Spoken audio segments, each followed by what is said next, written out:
Atenção, este vídeo tem spoilers. De todos os filmes dirigidos por Ingmar Bergman, provavelmente o mais aclamado seja Persona, também chamado no Brasil de Quando Duas Mulheres Pecam. Hoje, essa é tida como uma das maiores obras-primas do cinema. E não só isso.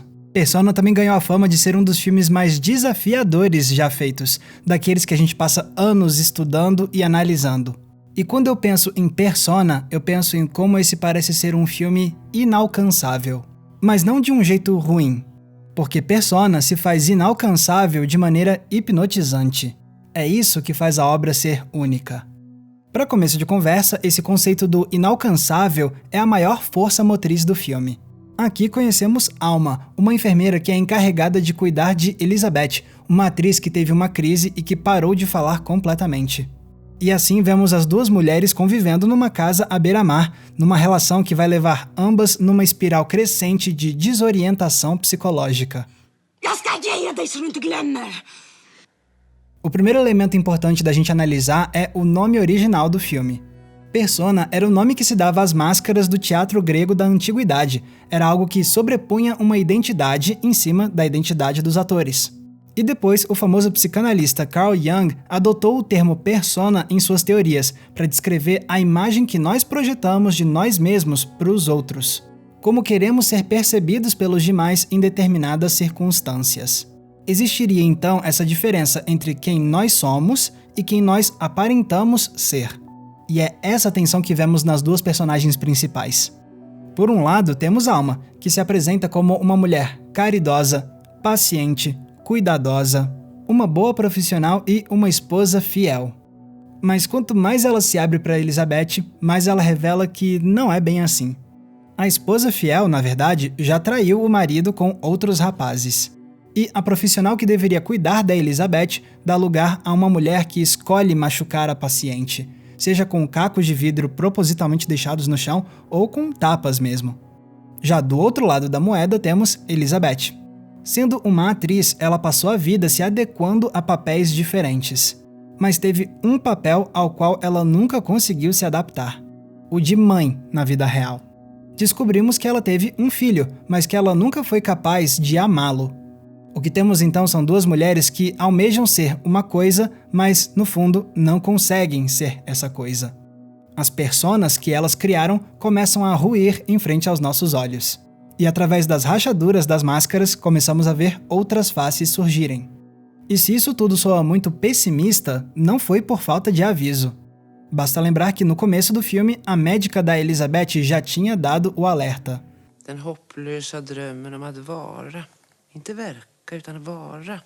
A mensagem então é desanimadora. Tentar ser aquilo que não somos é fútil. A pessoa que queremos ser aos olhos dos outros vai sempre ser inalcançável. E se esse objetivo é de fato inalcançável, o que resta fazer? No caso das protagonistas de Bergman, parece que a única saída é assimilar a identidade da outra mulher. A partir de certo ponto, a linha que separa Elizabeth de Alma fica cada vez mais tênue. Vi är lika. Du får inte missförstå, men du är mycket vackrare, men vi är lika på något sätt. Essa assimilação de identidades vai crescendo pouco a pouco.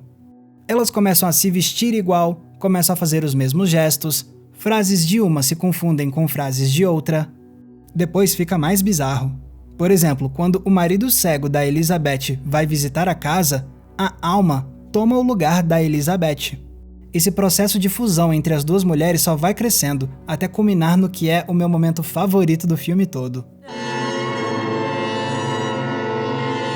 E assim ficamos com diferentes possibilidades. Afinal, elas são mesmo duas mulheres diferentes convivendo? Ou será que ambas são, na verdade, dois lados de uma mesma personalidade? Pode ser que a Alma seja uma persona da Elizabeth. Ou que a Elizabeth seja uma persona da Alma. O filme, propositalmente, nunca nos dá respostas claras a essas perguntas. O que resta é essa experiência de vermos identidades se quebrando, se reconstruindo, se fundindo e se separando. E é tudo espetacular de se ver. Jag lever av din ömhet. E o mais brilhante é que o Bergman traz essa ideia da identidade inalcançável para o uso que ele faz da linguagem cinematográfica. Assim como outras obras modernas dos anos 60, Persona é um filme que quer nos lembrar que estamos vendo um filme. É como aponta o professor Felipe Leão em um ótimo comentário sobre Persona. Primeiro, o Bergman prende a nossa atenção com essa trama intrigante, num estilo de narrativa mais clássico. E aí, quando estamos imersos na realidade da história, o diretor vai lá e fragmenta a ilusão.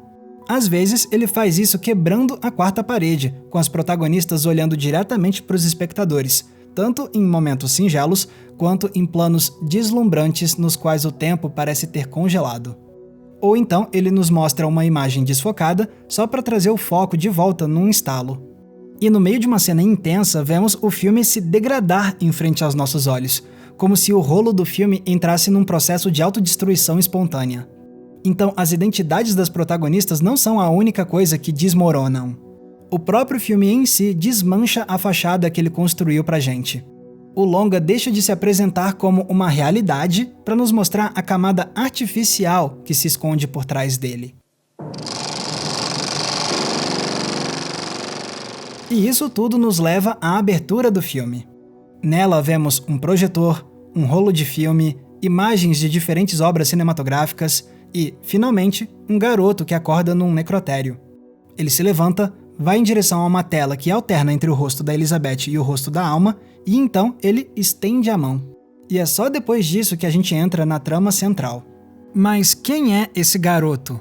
Bom, os créditos finais do filme nos dizem que ele é o filho da Elizabeth. Pois é, esse é o menino que a atriz foi incapaz de amar, e talvez por isso vemos ele tentando se conectar com a mãe na abertura. Mas o garoto pode simbolizar outras coisas também. Por exemplo, certas leituras enxergam ele como um possível alter ego do próprio Bergman, vendo a obra dele ganhar vida e se entregando a ela.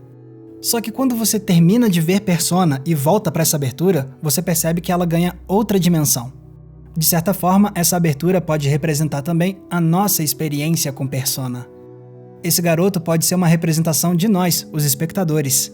Assim como ele, nós ficamos tentando alcançar a obra. Nós nos estendemos tentando nos unir totalmente às duas mulheres projetadas na tela. Nós queremos entender o filme, nós queremos decifrar as personagens, nós queremos pertencer a essa história de maneira absoluta. Mas, no final das contas, não conseguimos fazer isso. Bergman cria uma obra tão misteriosa, tão aberta a possibilidades, tão monumental, que só nos resta uma opção: tentar alcançar o filme sem jamais conseguirmos dominá-lo por completo. Sim, é verdade que isso também pode se aplicar a todo tipo de arte. Nós nunca vamos dominar nenhuma obra por completo. A diferença é que Persona pega essa ideia e aplica ela de forma universal no filme. Da mesma forma como essas personagens ficam numa busca tortuosa por identidades inalcançáveis, nós também ficamos numa busca tortuosa por um filme inalcançável. E o mais engraçado é que, por mais desafiadora que seja a busca dessas protagonistas por suas identidades, elas continuam tentando fazer isso. Por maior que seja a dor e a confusão, elas não desistem. E o mesmo acontece na nossa relação com Persona. Sim, é desafiador a gente analisar, decifrar, estudar e criticar Persona. Mas, nem por isso, a gente desiste. Pelo contrário, cá estamos nós, mais de 50 anos depois, debatendo essa obra e tentando alcançá-la em sua totalidade, mesmo sabendo, no fundo, que isso nunca vai acontecer. Quer prova maior do que essa de que Persona é um dos melhores filmes já feitos na história do cinema?